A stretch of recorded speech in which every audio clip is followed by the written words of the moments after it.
Hey everyone, you're going to be very pleased to know that today's homework is very short.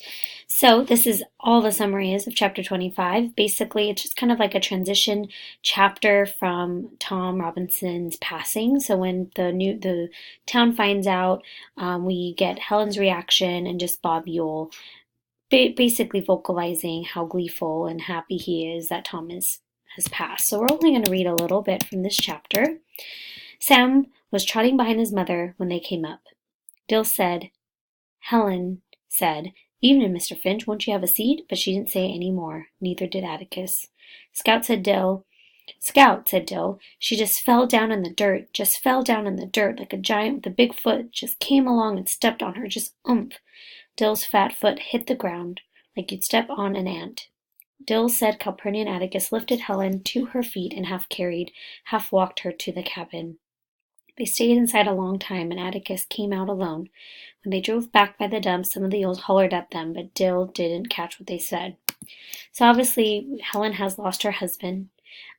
He was shot 17 times, if you remember reading over break. And this is obviously a very sad part. You know, she can't handle the bad news.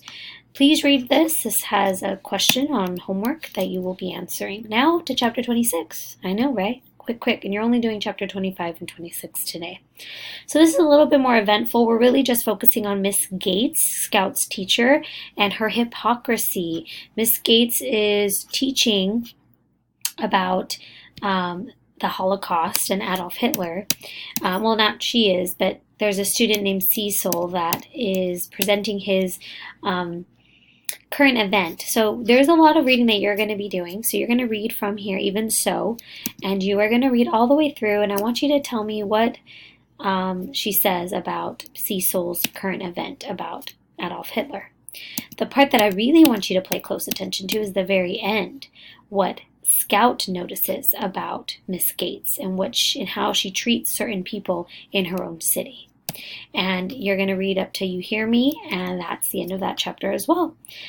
Wow, that is it. I'm pretty sure you're pretty surprised that that's all that homework is. But yes, there's 3 questions you need to answer, and we will get back into Wednesday's activity that we started today. All right, thank you, and have a great night.